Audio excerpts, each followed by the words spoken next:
I haven't played through Galar in such a long time, so I think it's about time to revisit. Welcome to the Pokemon Shield G-Lock, a Nuzlocke inspired by the letter G. Same rules of most Nuzlocks apply, no healing items in battle, nicknaming all Pokemon, and permadeath for partners who faint. However, this modifier allows only G-named Pokemon species to be viable encounters and usable in battle. I have done such challenges with different letters and different games on my channel, so please take the time to check them out if this piques your interest. On that note, it is time. Let's check out how my G-Lock went. Conveniently enough, we have a starter option that begins with the letter G, being Grookey. Give it a high 5 before sweeping Hop's entire team. After exploring Slumbering World, we do have the chance to see our first encounter. This time it's going to be Grubbin. I haven't used this guy since Alola time, so I'm looking forward to it. There are other Pokemon on this route that do evolve into G-species Pokemon, but we'll be able to get those encounters inside of a different spot. Grubbin's only here, so this is what we're gonna have to go with. Next on our list is a Squovit who really doesn't want to get caught. He's gonna be in the box for a bit, but we also have to fight Hop once more, who has an additional Rookidee on its team this time. I still sweep through with Grookey. This is a good time to say no Dynamaxing in this run, no worries. And now we are in the wild area, in which there are way too many encounters. Oh my gosh, this took way too long on the planning side of getting Pokemon. We first see Oddish inside of Dappled Grove. We fish for a Magikarp inside of East Lake Axwell. Make sure to also give the leftovers, as it is a very useful item. Not a Pokemon, but you know, it's going to carry us inside of this game, and it's really good to get early on. After some Team Yell shenanigans, we see some Aura Farmers, and have to battle Hop once again with his team of 3. Grookey still doing all the work and sweeping through everybody. There are G-named Pokemon on this route, being Growlithe, but I decided to go for Trubbish as I am able to find Growlithe inside of a different spot in the wild area, and I will get to that encounter eventually before the first gym. Another Pokemon I have to wait to use due to evolution will be Timber before going against Bead. His first Pokemon Solosis is taken out with a pair of Bug Bites. Gothita takes 3, due to it tickling my bug and making me very uncomfortable. Hatena falls to Grookey as usual. On the next route, we are able to find an Eevee who we will be able to evolve before the first gym. Before that, we do have a couple of Pokemon to pick up though that are G-named. First off being Golett and then a Growlithe before heading to the infamous Crown Tundra. We run through the entirety of the map so that we can go ahead and get an Ice Stone for our Eevee. This is the earliest we can get it in the game, so I'm instantly throwing the rock at my Fox. Now we have 5 Pokemon on our team. We're more than ready for the gym. And there ain't no way that Hop actually beat this gym leader first try. Like, with his team set up how it is, having the water starter too, I don't believe that. But anyway, I do some sheep herding, and now we are faced off against Milo ourselves. He has 2 Pokemon, leading off with a Gossifleur, who is OHKO'd by an Icy Wind. We take a Max Strike and deal 2 Icy Wind hits to the Eldegoss, who Dynamaxes, before it uses Max Overgrowth on its second turn, getting my Glaceon down way too low. Yeah, no, that was a death by a crit. We could have lost that way early on.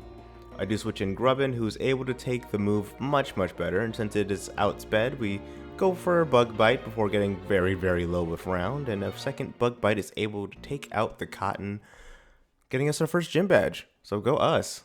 Route 5 has a Pokemon that I was kind of ignoring and fished up for a Goldeen before getting the bike and then battling Hop again on the bridge. He still has 3 Pokemon, but we do it inside of a not very routine way of taking out his whole team, so fun stuff there. There's another Pokemon that could evolve into a G-named Pokemon, but it really is dependent on its gender, that Pokemon specifically being Ralts. So when I go ahead and encounter it here, I am crossing my fingers, hoping that we can maybe get a male somehow, and we do! So of course I go ahead and generate a lot of watts and go to the Digging Brothers, who the skillful brother is able to find Dawnstones, so it takes me a couple tries, but we are able to get one, evolving our Ralts all the way to Kirlia and then into Gallade. Gallade is a pretty good Pokemon to have this early on. Sadly, I'm not able to get Leaf Blade, but Magical Leaf will do. And now it is time for the second gym. Grookey into Goldeen. We do miss Razor Leaf on the first turn since it's 95% accuracy before it sets up an agility. We do trade a pair of Hornetech and Razor Leaves each before I take out the Goldfish. Next up is Arrokuda, and I'm feeling a little bit confident inside of our Grookey and outspeeding, so I go ahead and just rip it with another Razor Leaf. Lastly, Dreadnought switches in Dynamaxes, and this is a very scary Pokemon early on. I switch in our own Goldfish, who's able to take a Max Strike, and I sack it for a Max Darkness, as I am very scared of this Pokemon, and Goldeen was not going to be useful much longer. It goes from Max Geyser into our Glaceon, which is resisted, but it also has the ability Swift Swim, which doubles its speed in rain. This is terrible for us, so I want to go ahead and try to mitigate as much speed as possible by getting an Icy Wind off early. Next turn, we are able to lower its attack a little bit with Baby Doll Eyes, as it is priority, and you know, it is going to outspeed regardless, but a rain-boosted Razor Shell gets our Glaceon quite low into the red. I do a little bit more switching around. Our Gallade is able to take a Razor Shell itself before a second one is able to get it all the way down to 5 HP as well. This is just way too much. I do go for a Magical Leaf, but it doesn't really do as much as I wanted it to. I just wanted it to OHKO personally. I'm starting to run low on options, and Grookey's the only thing I can see possibly living a Razor Shell. And he does so on literally 1 HP. Oh my gosh. The rain lifts on the end of this turn, and Magical Leaf is able to take out the rest of the Dreadnought's health. And that, ladies and gentlemen, gets me my second gym badge. I didn't notice until way too late that I never recorded the encounter for this Joltik. So, everybody better give a very, very, very warm welcome to Jennifer with a G, as Joltik will be very, very nice later on. Galvantula is a great Pokemon with lots of setup shenanigans, so I see this to be a very vital part to the team. Look out. Anyways, going into the next cave, Galar Mine number 1, I'm pretty sure we do have to fight off against one of the rivals of the story, Bead or Bed. And Gallade is just a little too strong, I think. He did literally 2 slashes to each of the Psychic type Pokemon and knocked them out. 2 each. It was great. So to celebrate our win, we got another Bug type, Wimpod. Good deal. After some double battle shenanigans, I do the most unthinkable mistake inside of letting my Grubbin evolve into Charjabug. And this is where our rules will really apply, as Charjabug doesn't start with the letter G, so technically this is considered a death. Yeah, I feel bad for the little guy, but I can't use it anymore. Thanks. Upon entering Motostoke again, we do have to face off against Barney. She has a Krogunk that dies to one side beam. I use Draining Kiss twice for her Scraggy, and even though the Morpeko outsped, it activates my Steadfast ability, and with a pair of Bulldozers we are also able to take out the Electric Rat. To prepare for the Fire-type gym, I inquired the help of a classic Pokemon, Gyarados, who is nicknamed Gyarados, as, yeah, no, I feel like that's how you're supposed to pronounce it. I don't know. It's just hilarious to see how many Nuzlocke people ban this guy in, so I'm gonna prove their point right now in doing so.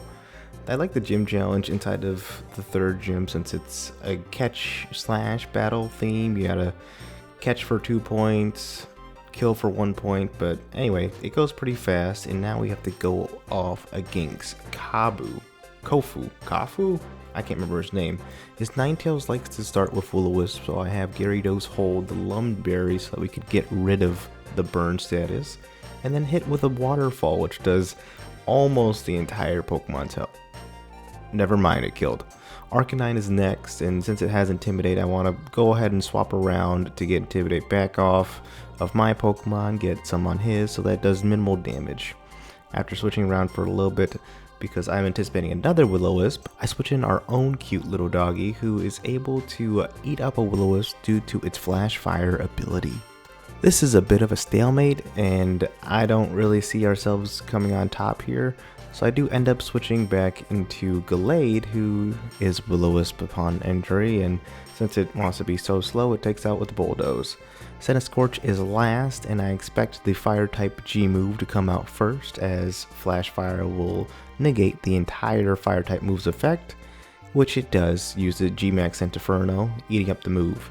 Next turn I switch in our Golett, who is resisting the bug typing, but it really took a lot of damage here. But I expected to go for the fire type move again on the third time, so 3 turns of Dynamax is gone, and Gyarados is able to clean up the Scorch with a pair of waterfalls. Good job, that is 3 badges. We have some busy work to take care of, namely getting Shell Loss inside the wild area. I don't end up using a Gastrodon, but I really wanted the backup. We then get a lesson inside of energy and power plants. I was a business major, so this kind of went over my head. We then also evolve our Wimpod into Golisopod and get a history lesson, still a business major. This also went over my head. I don't know why we did this. Before going through doing our usual of beating up Team Yell and challenging Hop to another fight. He starts out with a Cramorant. I go protect with Gallade, but it just jumps underwater. I switch into Gyarados, who takes the dive, dodges Fury attack, and gets a good crunch off. 2 of them are able to put down the bird. Good deal. Next is Toxel, and as this is literally the baby Pokemon, Waterfall kills it. Drizzile comes in next and does a little bit of Water Pulse shenanigans, but it also has the move Sucker Punch, which almost kills my Gyarados. I didn't know that he had Sucker Punch at all. I was just going for a Bite Flinch, but whatever. Golisopod switches in and is able to knock out with a first impression, and since Hop has a silly Cobra inside the back, 1 Razor Shell is more than enough to take it out. I don't know, I'm starting to feel a little bit bad for Hop just because of how easy he is to beat inside of these games. It's kind of sad. I also take care of getting 1 more encounter before the gym, being Snorunt. Ghost-type gym leader Alistair is next. He starts off with a Galarian Yamask, and I start out with Glaceon. I'm able to snipe the hell out of it with 1 single Ice Beam. And the Corsola comes in next, sets up a curse into my Gratuity, and since it's already under half, I'm going to Golett here since it's a safe swap, catching the Ancient Power before Shadow Punch takes it out next turn. Versus Mimikyu, I go into Guard, our trusty little doggo, who is able to take a little Shadow Sneak before going for a Will-O-Wisp into the Mimikyu. This will just totally negate anything it can or would do to my team. I break the Disguise the next turn with a little Bite, and switch in Gyarados as I really don't have any other reason to keep in our Growlithe. Gyarados is taking a Light Slash here before I switch in Gallade, who I want to have in versus the Gengar. Since he has negated attack stats and burn status, he literally does nothing, and I'm able to take it out with the Bulldoze. I do forget, though, that G-Max Terror, Gengar's Gigantamax move, locks the opponent in place. And since Dynamax and Gigantamax moves go through Protect, it doesn't matter what we do here. If we are to protect or not protect, the move's effect would still last on us. And so I end up protecting with our Gallade just for G-Max Terror to hit us, locking us into place. I go for Protect again, and luckily I get a second Protect off. I never hit 2 Protects in a row, but of course the second G-Max Terror and the third is the one that finally does my Gallade in. Sadly, it's another death. But we are done with 3 turns, so I switch in Gyarados into Gengar, who starts off with a Venoshock, but Gyarados is able to finish it off with a pair of Crunch and Bite combination thanks to Curse Body. Oh, well, that's 4 badges. Nice. I do have to fill in a team slot, though, so I pick up our Trubbish and evolve into Garbodor before going on through the rest of the mess that we have going on. We have a Fairy-type gym coming up anyways. Speaking of Fairy-type gym, spoiler alert, I guess, we do have Bead, the Psychic-type trainer, who falls to an Ice Beam, falls to 2 Ice Beams on the Gothorita. It does a Fake Tears in the middle, but I mean, it doesn't really affect me as much right now. Hatterene comes in third, who does very good damage with Psybeam thanks to Fake Tears, so I guess it did matter at some point. A second Ice Beam is still able to take out his Psychic-type Pokemon. Lastly, there is a Galarian Ponyta, but since it's still primary Psychic, First impression is born enough to take it out. Speed is then kicked out of the challenge. We do another history lesson. I don't really know what's going on anyways in the story, before picking up an Impotemp inside of the Tanglewood Forest. We'll need it later. Fairy type gym time. We do have a new poison type inside of Garbage, so we are able to easily go through a whole lot of this gym. And Opal is our next challenge. I'm feeling very confident with Garbage, and go in versus the Galarian Weezing, who doesn't have anything but tackle. So, that's nice. This is the only reason to teach Garbage Psychic. And luckily, since we have weak armor, we are also able to boost up our speed every time we're hit with a physical move. Clear Smog is more than enough to take out the Weezing on the next turn. Next is Mawile though, so I don't really have anything in Gangsters, but I still decide to stay in because I am way too greedy. Going for a Psychic that does about a seventh of its HP. I was trading some blows with it as well, but since I am now at -2 defenses, it's getting a little scary, even though my speed is almost maxed out. Luckily, since there are missions and different quiz questions inside of each of these battles with Opal, I'm able to get my defenses back up to neutral, so I decide to stay in and be greedy. Getting Mawile just under half now, before it sets up more iron defenses. I just get tired of the stalling match, and I send in our cute doggo once again. Mawile just goes for a crunch into us, which doesn't really do too much damage, and after a good flamethrower, we are able to take it out. Third up is Togekiss with Ancient Power. I decide to stay in for some reason, which was very, very scary, but Flamethrower from our guard is not doing crazy damage either. I mean, he did have, which is nice, but I do switch into Golett, who flinches after a save swap, and end up using Gyarados once again, since, you know, these guys are always banned from Nuzlocke anyways, and this is only proving why. More critical hits from the Togekiss, by the way. I really hate this Pokemon right now, but Gyarados is able to KO with an Aqua Tail. Last up is the Alcremie, and for it I switch in our little Guzma, who's able to get a save swap thanks to Emergency Exit. I switch back in Garbage, as all it has is the Max G move for Fairy type. That's the only offensive move it has. So I end up going for Toxic on its second turn, as G-Max Finale does literally like 20 something points of damage. It does 30 points of damage, but it's not enough for me to really be too scared of what else it can do. Gratuity takes the last hit, and Ice Beam gets it just over half before it goes for an Acid Armor, but thanks to Toxic damage, we are able to take it out in the next turn. That gets us 5 badges. I feel like we're really rocking and rolling here. As Opal goes and finds her protege, we go and fight Hop for another time around. And this is where Sword and Shield feels a little repetitive. It's like the part of the alphabet. You know, you go A, B, C, D, E, F, G, you know, like LMNOP, you go really, really fast and just kind of brush over it. I feel like the 4th through 7th gyms inside of this game is the LMNOP. It's all really just the same thing, all combined into one spot, and kind of boring in a way, but we're gonna keep going on anyways. Trevenant dies to a pair of flamethrowers, and we switch in our Guzma for the incoming Inteleon, who uses Snipe Shot, and with a pretty strong first impression, we are able to get it pretty low before taking a second Snipe Shot and switching out thanks to our expert retreat inside of Emergency Exit. He's not scared anymore, I swear. Gyarados comes in and takes a tearful look before biting the lizard, and I mean, with that we're able to fall it. Good deal. Next comes in Boltund, as we just had a Pokemon that was quad weak to electric types, and Gratuity is able to get some very nice damage off with the Ice Beam, almost OHKOing, but having to follow up with the Ice Shard.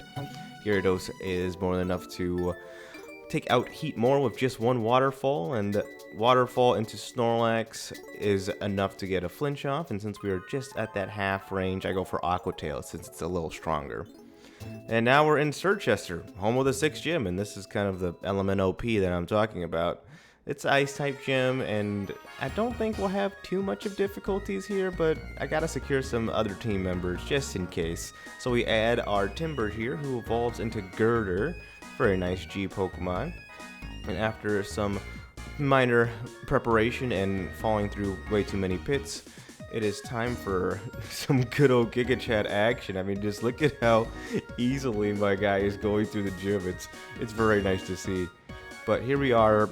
Her Frostmoth begins by setting up Hail against our team, which is quite annoying. And on this first turn, I go for a fun strategy of using Focus Energy for Girder. I do this because Feather Dance is coming my way, which will half my attack stat, basically. So with a Rock Slide, I go into the Frostmoth, and thanks to Focus Energy, that's getting a critical hit. It's dying. I mean, that's caught effective as well. Good stuff. Darmanitan comes out next, who lays a taunt into our Girder for whatever reason. I mean, I already used my one move, so Revenge doesn't do nearly anything as my attack stat is halved. It's okay, because the next turn Darmanitan does go for an Icicle Crash, an actual attacking move, and since we are waiting for some kind of move to hit us, Revenge is now at full power and able to take out the Gorilla. Next is Ice Q, and it is quite annoying thanks to its Ice Face ability. I go for a Hammer Arm so I can break it off, and Hail is supposed to finally end at the end of this turn, so I should be inside of a good spot. But Ice Q just goes for an Icy Wind into my guy, and since I'm kind of anticipating some more mess on the physical side, I opt into switching to Growlithe, who, of course, she set up Hail when I swapped. Flamethrower can go through the Ice Face though, and almost kills it, and since it just went for Amnesia, I'm able to take out the next turn. Lapras comes in, Gigantamaxes, and I really want this to not set up its Aurora Veil. So Guzma switches in to the Max Geyser, takes it very well before getting a first impression off the next turn, and a Rain boosted Max Geyser comes our way, and of course we are inside of tactical retreat range, so he swaps out. I switch into our Glaceon, as Freeze Dry will do okay damage, and she still goes for the Ice type move. It is insane. So now the Lapras has Aurora Veil. It's so nice. I go for more Freeze Dries, and this is not doing anything to it. I don't really have any strategy, and it even puts my Glaceon to sleep. Like, this is fun to deal with. So when I get my Glaceon way too low, it wakes up on the first turn of sleep, luckily. I finally wake up my senses and switch in Garbage, as it might be able to do some mess to it. I do a Sludge Bomb, take an Icy Wind before switching into the Pokemon that is banned in every Nuzlocke ever, before getting a Crunch off that finally puts down the Loch Ness Monster, giving me 6 gym badges. Next up, we do more history lessons before we do yet another battle with Hop. I feel like we just fought him a second ago. Glaceon does 2 Ice Beams to double. Giga Chad has more than enough strength to go ahead and knock out the Snorlax as well. I use my little dog against the Corviknight for a little bit, but it doesn't really work out so well. I do have King's Rock, so Aqua Tail and Waterfall combination is good enough to take it out, and Garbage has a fun kind of stall match with Pincurchin here.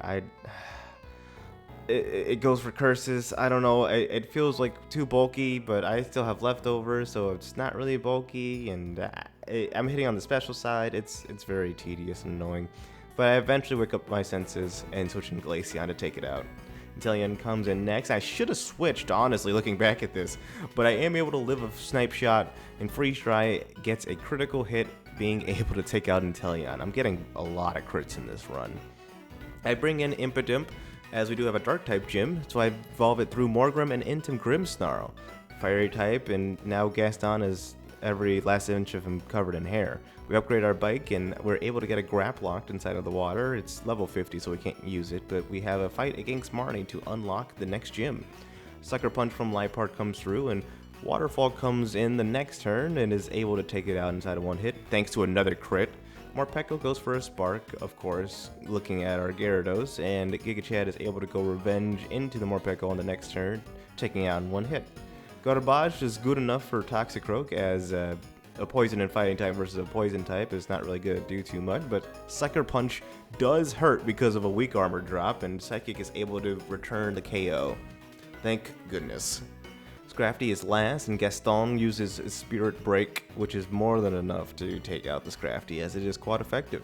Now time for the Dark type gym, in which it is still more of the Team Yell guys who are not actually Team Yell guys. I mean, I'm glad that they actually have some semblance of importance inside of the game, but it isn't nearly as pivotal that they are actual grunts for a specific team than they are gym trainers, and I think it's just kind of silly their whole involvement anyways.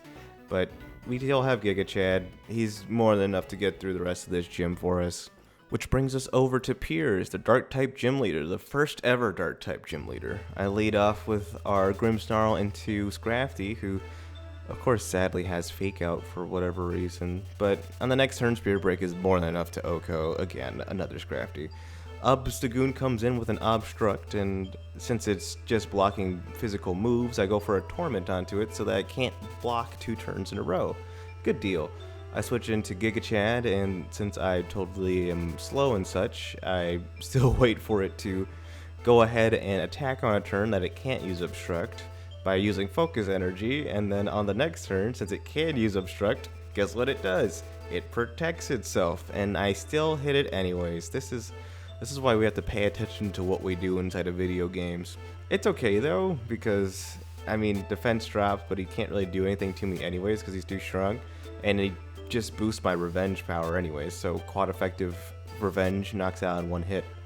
Next is Malamar. I switch in our Golisopod, who is more than ready to handle a dark and psychic type. First impression Okos. Skuntank is last. It goes for a Sucker Punch, which gets me really close to the emergency exit health range, and Drill Run gets about 3/4 off. Skuntank then goes for a Toxic on my switch, which is kind of annoying. At this HP range, Spirit Break is more than enough to take out the Skuntank though, so I'm not really worried about anything, but maybe a little bit of Aftermath chip from the Skuntank. Easy enough, and with that last Pokemon fainting, we now have 7 gym badges.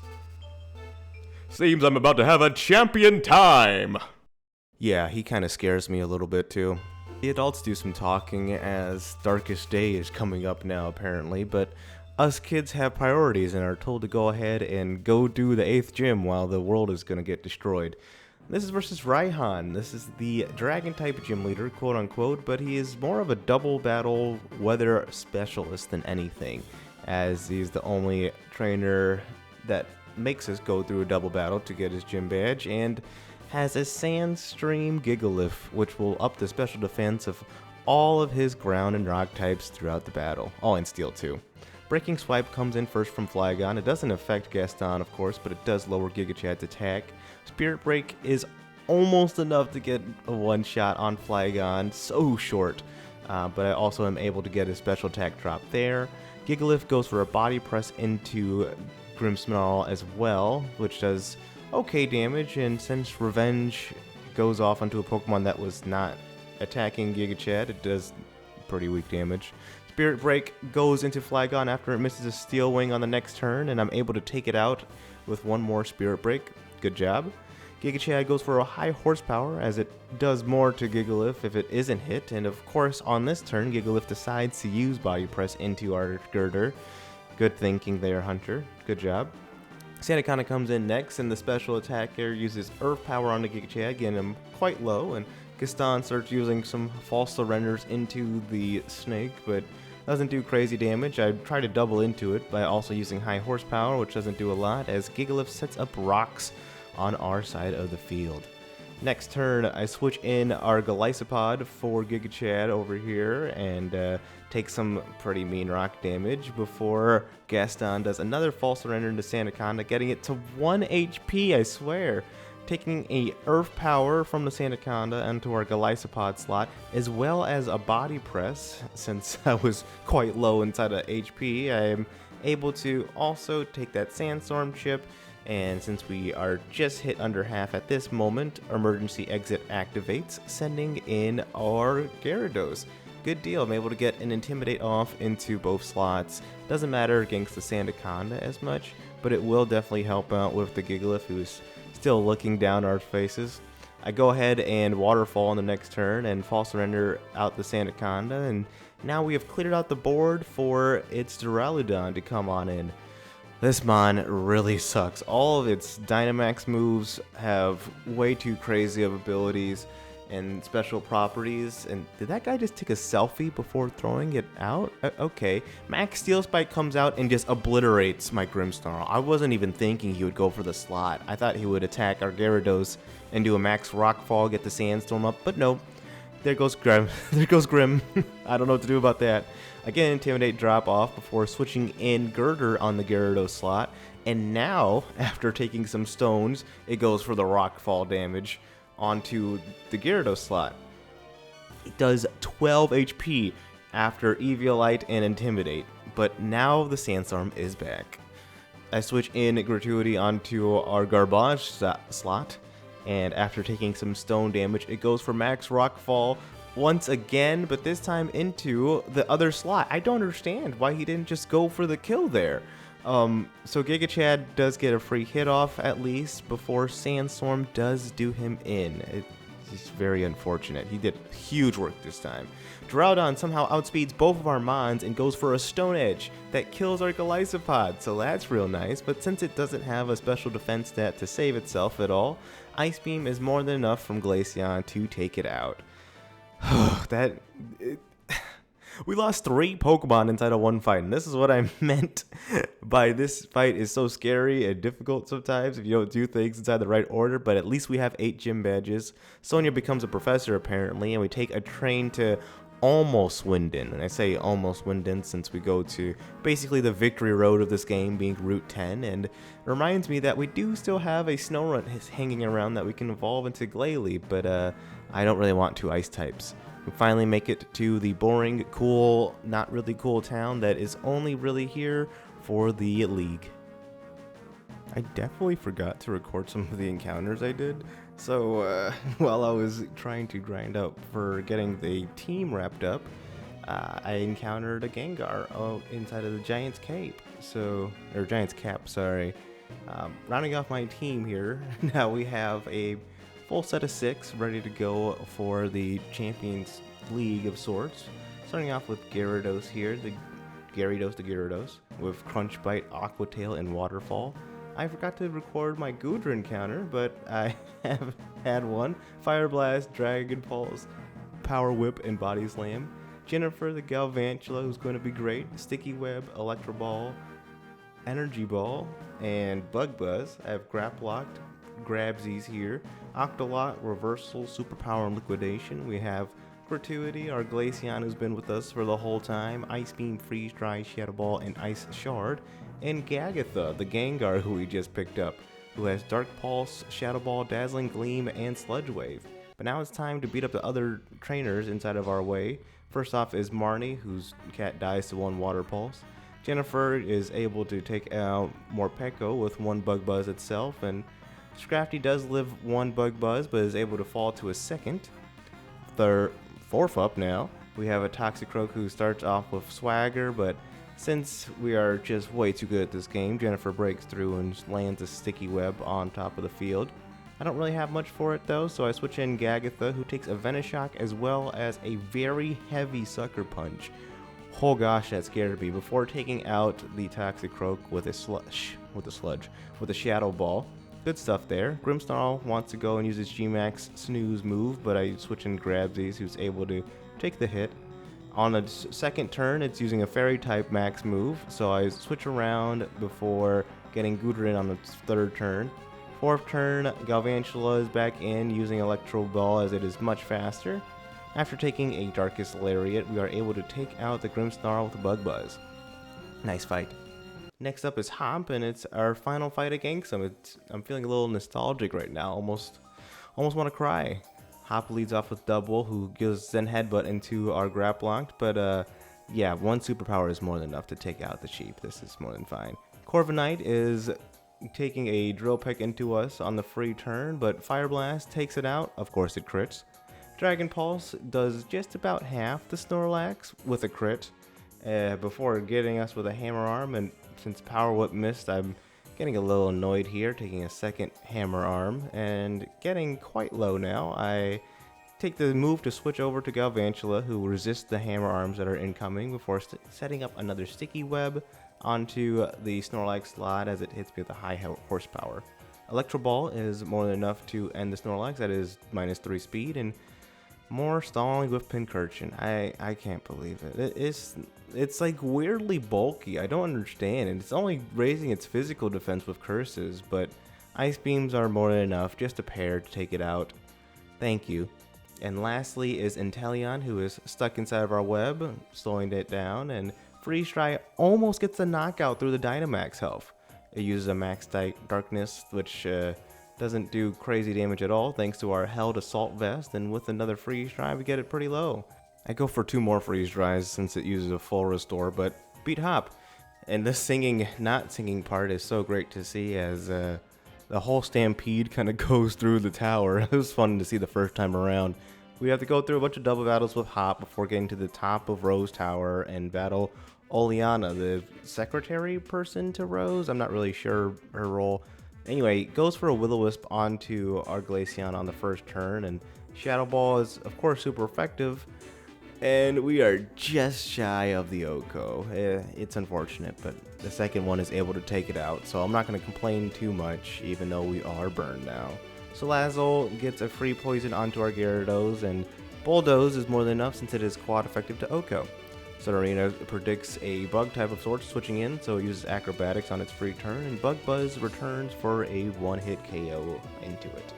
Milotic is next and sets up Aqua Ring, and into Gagatha. I don't really have much to do other than spam some strong moves, so I go for a Sludge Wave as Milotic uses a Surf.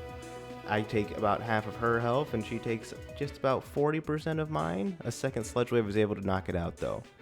Lastly, G-Max Garbodor comes into the fight, and I'm a little scared of the ground type move, but since we have a flying type, we were able to completely negate what would have been super effective on our Gengar by using our Gyarados. Next turn I switch into Grapploct, who is able to resist the max Rockfall and does very little damage. And on its third turn it uses its max Poison move, which I use Gagatha to eat as well, as yeah, Poison's not doing much to a Poison and Ghost type.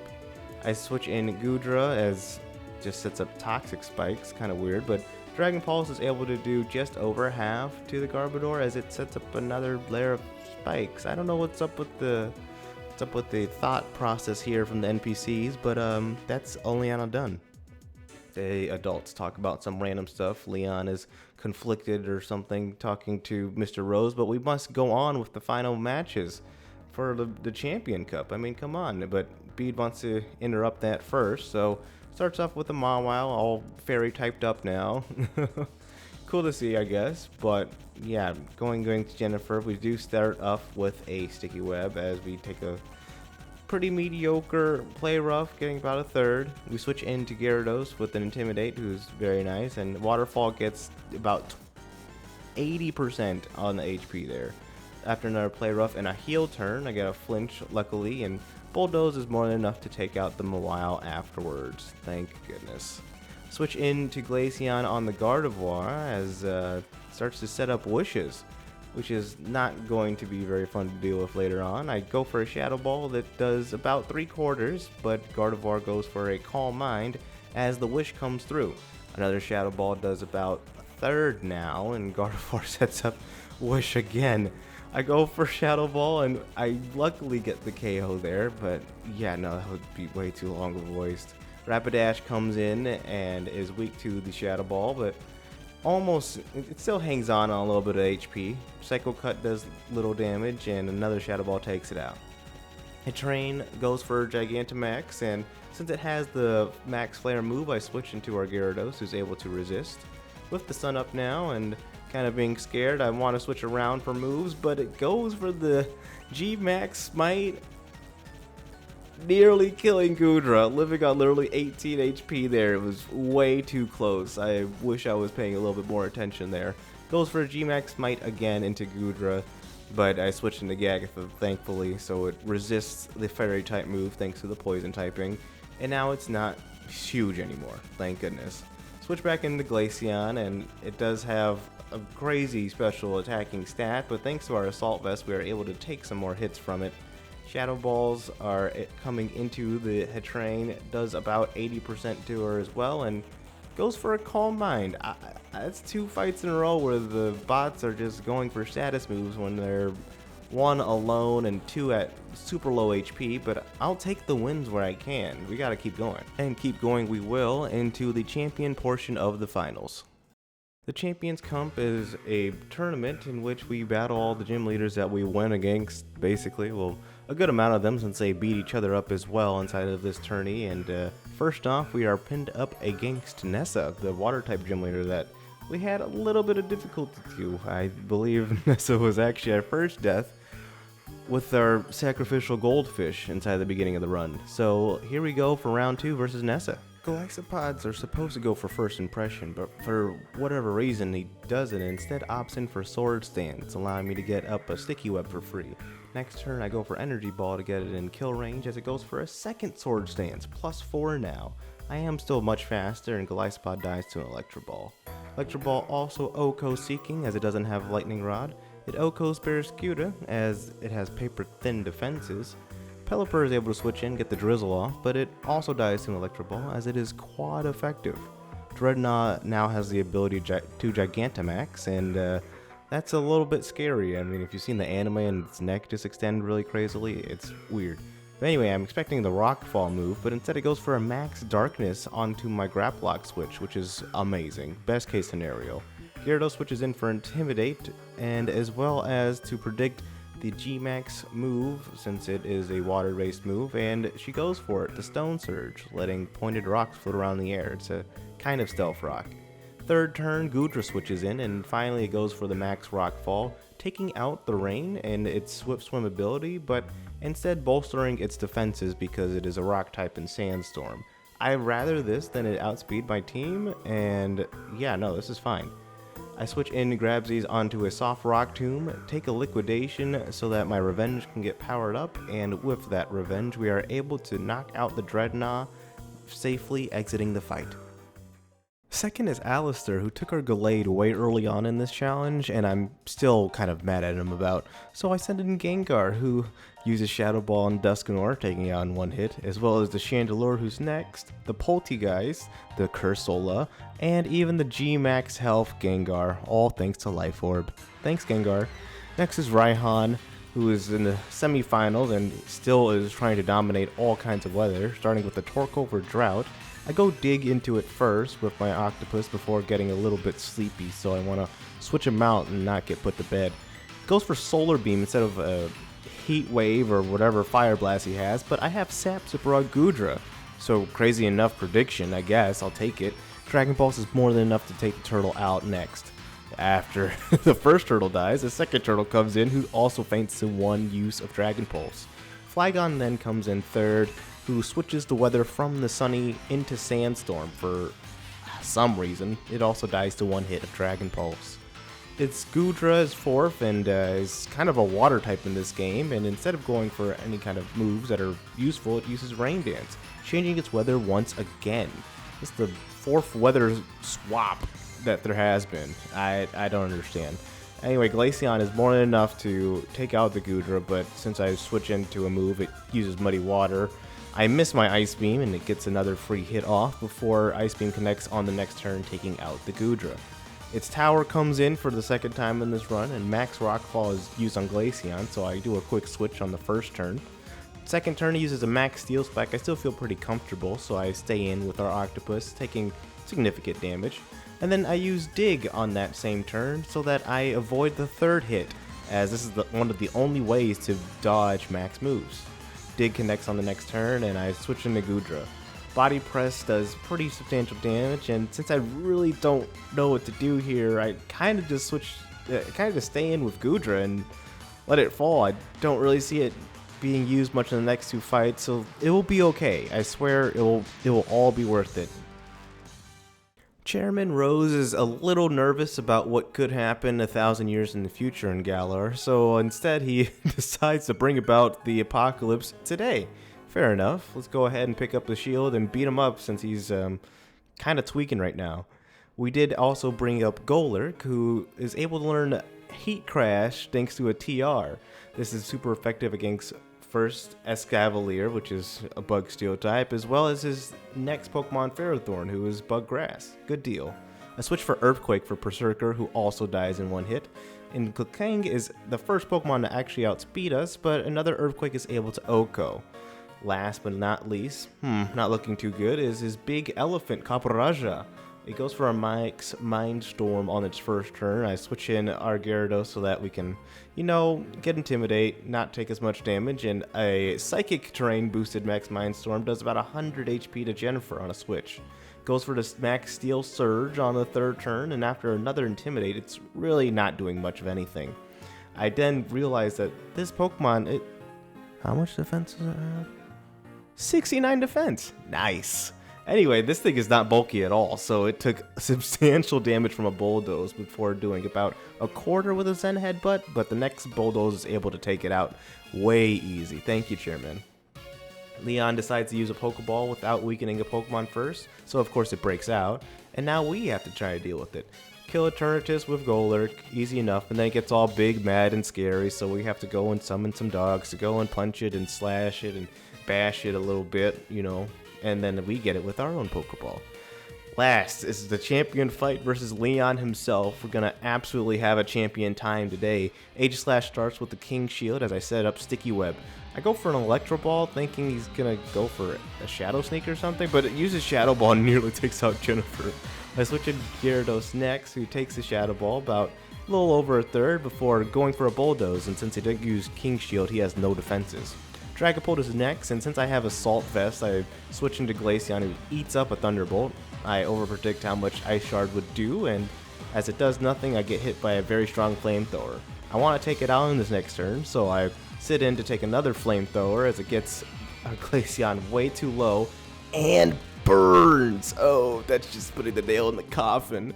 Ice Beam's able to take out Dragapult next, finally, but we were left on 6 HP. Oh gosh. I switch in Golurk into the Cinderace as it's probably going to go for Quick Attack, which it does, and of course Ghost isn't affected by Normal. I then take half from Acrobatics before setting up a Stealth Rock for the Charizard in the back. This is essential. Cinderace then goes for a Pyro Ball on the next turn, but Gyarados is able to eat it up, and as well as an Acrobatics thanks to an Intimidate drop before knocking out the bunny with a very good Waterfall. Good stuff. Haxorus is next, and I don't really have much for it, so I try to flinch with Waterfall, see if I can get some damage off, but it doesn't flinch and goes for Outrage, and there goes my Gyarados. Oh well. You did a really good job, but I should have just switched in Gengar earlier and just gone for the Dazzling Gleam. Next, I switch in our Grabsies into the Earthquake from Seismitoad as I expected to kill Gengar, and I still am slower even after Sticky Web, but luckily I live on 6 HP and a nearly max power reversal is more than enough to turn the Toad in. Last but not least, he sends in Charizard, who gets hit for half thanks to their Stealth Rocks from earlier.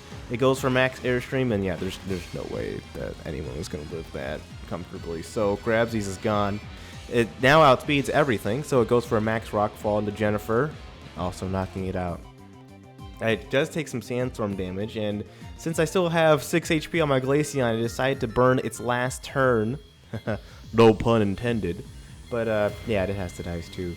Thanks to Sandstorm, Fire Blast miss, and Gagatha is able to connect with a Shadow Ball, ending the fight, ending the run, and yeah, no, I would say I had an absolute champion time. There were so many more G-named Pokemon than I thought there were going to be, and I definitely missed some as well, like Gourgeist comes to mind. Poor Pumpkin. But I had a great time navigating Galar with these Pokemon, and Golurk ironically was inside of my first run through of Shield as well, so I had a great time. But let me know what the next letter should be and what the next game should be as well. Thank you for watching. See ya.